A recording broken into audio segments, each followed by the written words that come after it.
Good morning, students. Today in this video we will be finishing our chapter which talks about the Mughal Empire.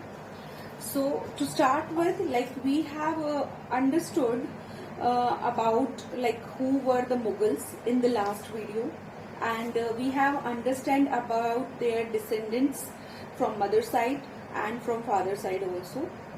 We have understood how the Mughals never never liked themselves to be associated with the memories of Genghis Khan, who was like one of the very cruel ruler in the history, and how they were very proud of their Timurid ancestry.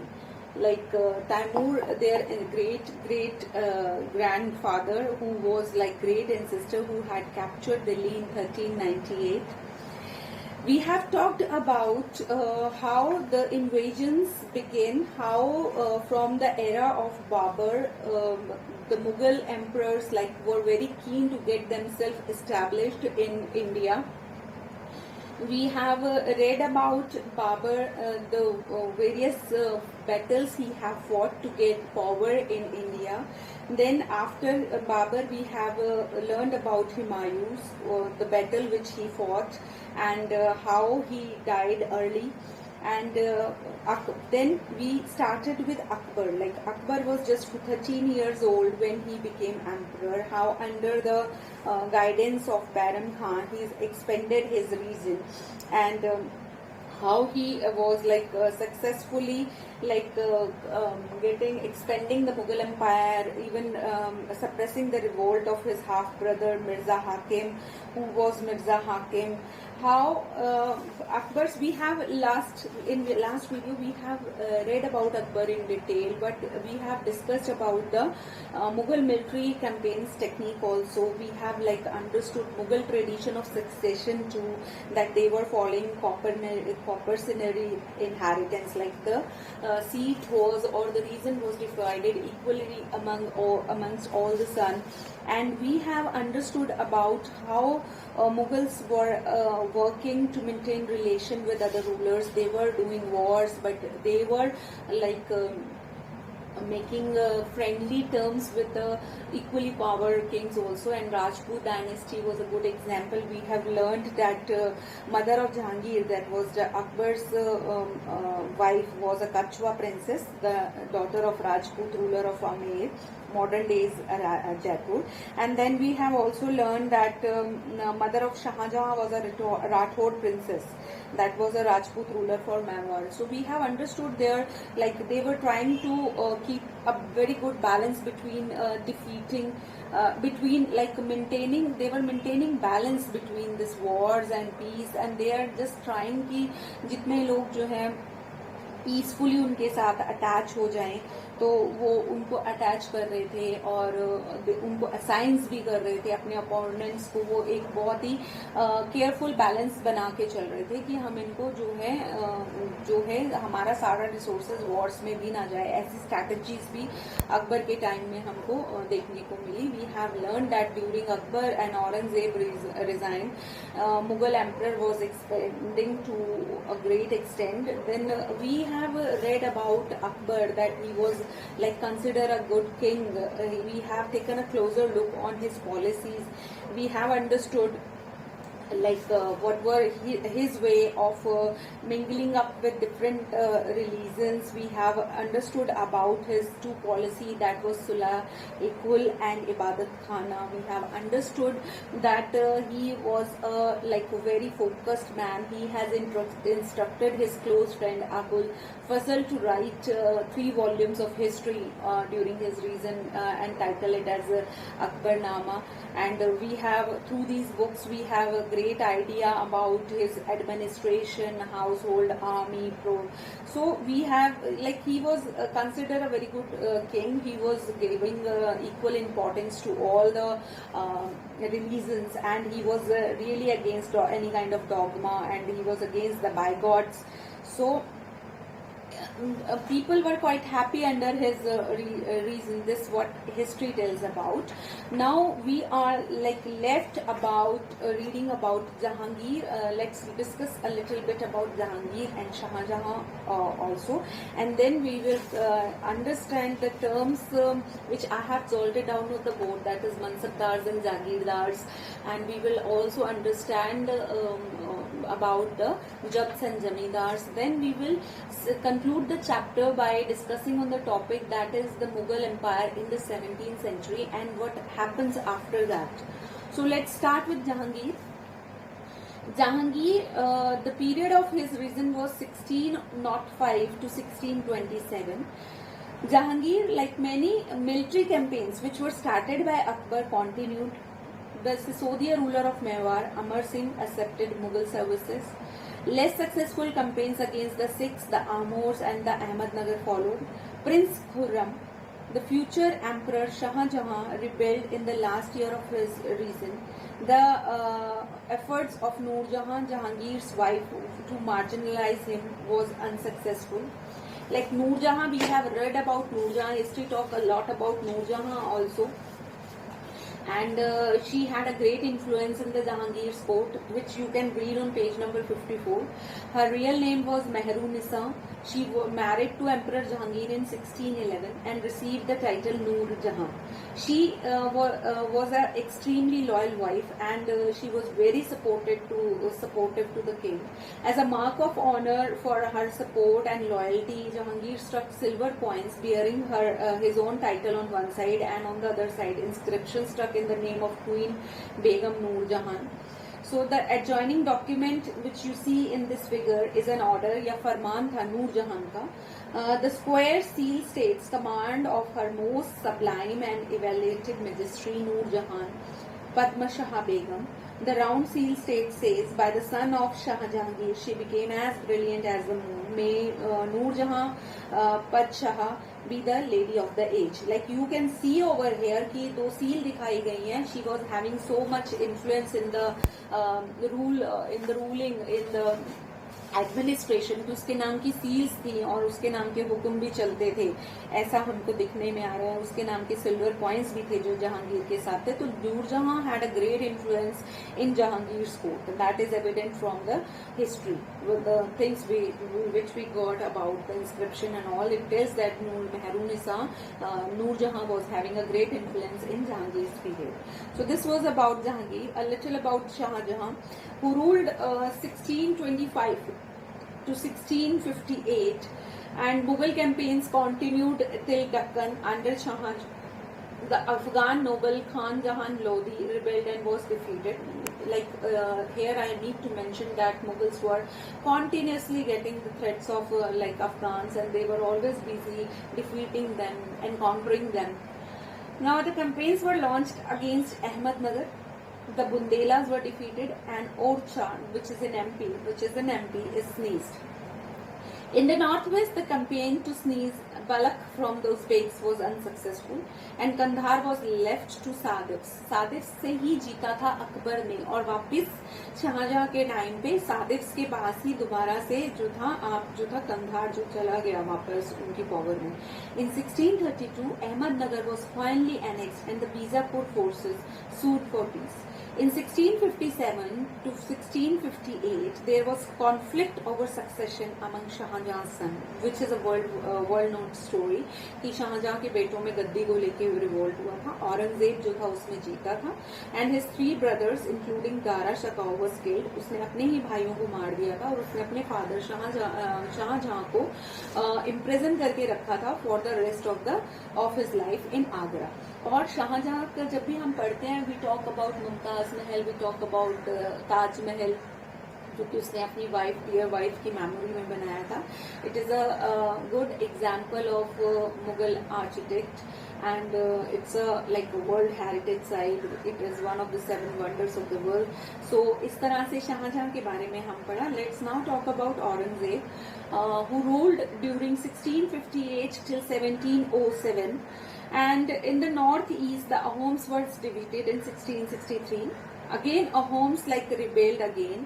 Campaigns चल रही थी north west में यूसुफ जै के लिए और Sikhs के against temporarily successful भी हो रही थी. Mughal intervention in the succession and internal politics of the Rathore Rajput of Mewar, उसकी वजह से जब उन्होंने राठौड़ फैमिली के अंदर, उनकी फैमिली के अंदर जो है इंटरवेन करना शुरू किया, दखल देना शुरू किया, तो वहां से भी उन्हें विद्रोह का सामना करना पड़ा. Campaigns against the Maratha chieftain.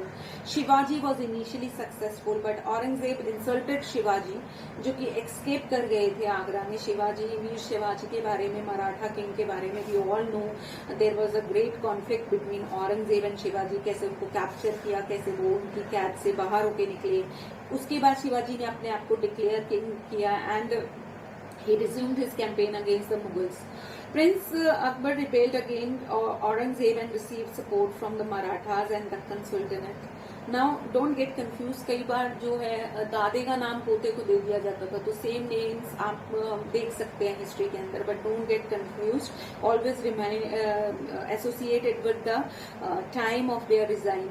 जो टाइम लाइन है वो आपको गाइड करती है ये कि कौन है दादा है, कौन उसका पोता है, उस तरह से. And now, after Akbar's rebellion, Aurangzeb sent armies against the Deccan Sultans. Bijapur was annexed in 1865. Golconda पे उन्होंने राज किया 1687 में. From 1698, Aurangzeb personally managed campaigns in the Deccan against the Marathas who had started guerrilla warfare. Guerrilla warfare क्या था? It was a technique of like doing war. वो छुप के attack करते थे. That was a very successful and very dread kind of a warship, जिसको guerrilla warships जो है वो बहुत famous रही. Aurangzeb also had to face the rebellions in North India of the Sikhs, Jats and Satnams. In the northeast, Ahoms were always there.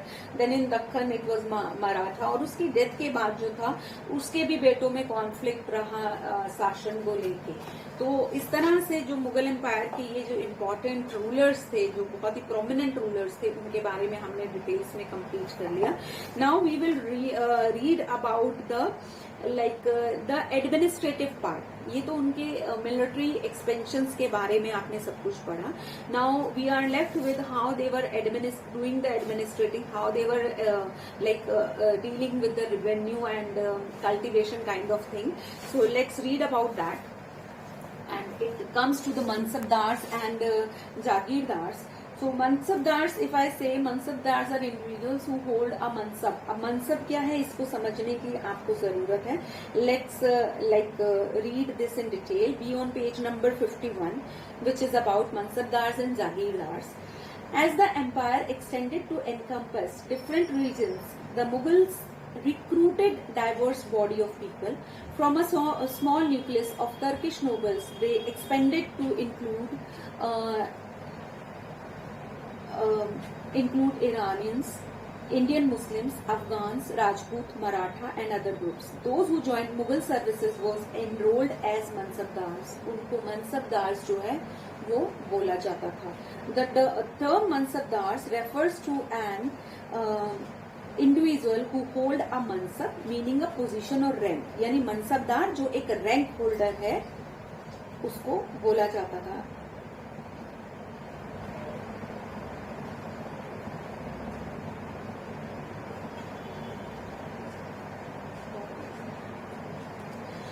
मनसब एक position को बोला जाता था. It was grading system used by the Mughals to fix rank.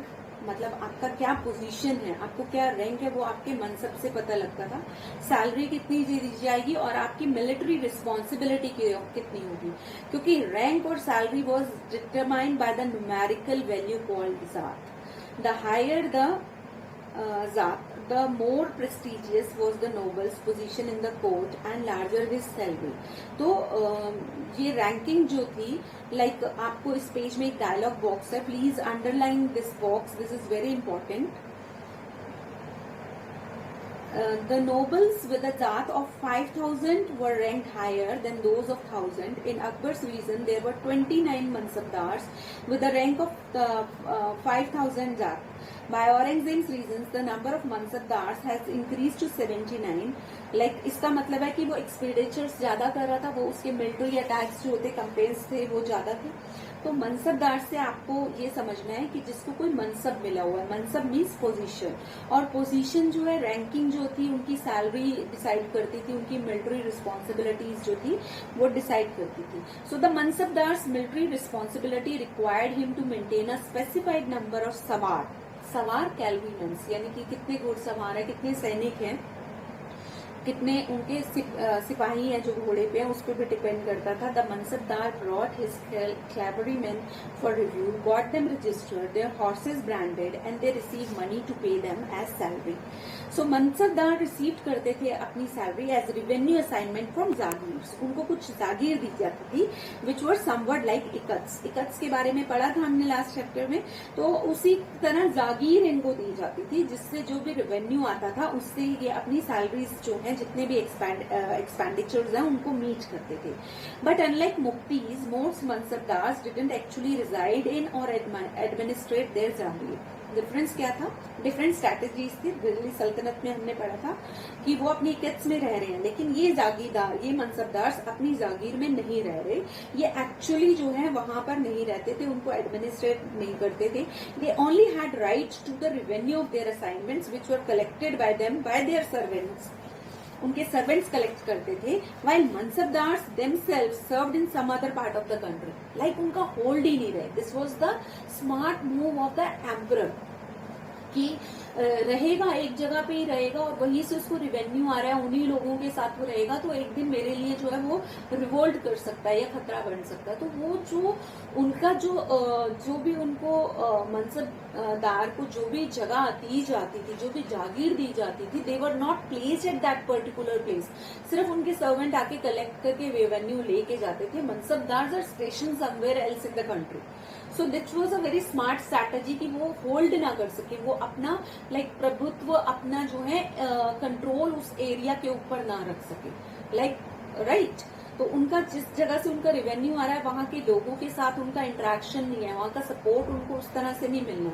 In Akbar's reigns these jagirs were carefully assessed so that their revenue would रफली equal to the salary of the mansabdar. पूरा revenue का account रखा जाता था, ऐसा ना हो कि किसी मनसबदार को अपनी जितना वो सर्विसेज प्रोवाइड कर रहा है उससे बहुत ज्यादा उसको सैलरी दी जा रही है, और वो फिर जो एक्स्ट्रा सैलरी होगी ऑब्वियसली उसको पावर को इंक्रीज करेगी, तो उसको चेक करने के लिए वो रेगुलरली रेवेन्यूज को असेस करते थे। By Aurangzeb's reasons there were no longer the case and actually revenue collected was often less than the granted sum. So there was also a huge increase in the number of mansabdars, which meant a long wait before they received the jageer. These and other factors created a shortage in the number of jagirs. As a result, many jagirdar tried to extract as much revenue as possible while they had a jageer. Aurangzeb was unable to control this development in the later year of his reign. बूढ़ा हो रहा था और presently बहुत सफर कर रही थी। जागीरदार सोच रहे थे, राजा रोकने की कोशिश कर रहा था कि रेवेन्यू जो है एम्परर तक पहुंचे, और जागीरदार की कोशिश थी कि ज्यादा से ज्यादा वो रेवेन्यू इकट्ठा कर सके, और इस चक्कर में जो किसान थे वो पूरी तरह से पिस रहे थे। तो औरंगजेब के रीजन में आपको यहाँ पर ये भी चीज अंडरस्टैंड करनी है कि जो प्रेजेंट्री थी that was not that happy, that was suffering, क्योंकि बहुत ही ज्यादा औरंगजेब ने जो था मनसबदार बढ़ा दिए थे। अब मनसबदार तो बढ़ गए, उतनी जो है आपके पास जमीन नहीं है, जागीर नहीं है, तो जिसकी जब टर्न आती थी वो उतना ही मैक्सिमम उस जगह से ड्रॉ करने की कोशिश करता था। सो क्राइसिस होती है ना जब किंग रूलर अपने बेसिक लोगों को खुश नहीं कर सकता। तो Jabt and Zamindars. The main source of income available to Mughal Empire was tax on produce of the peasantry.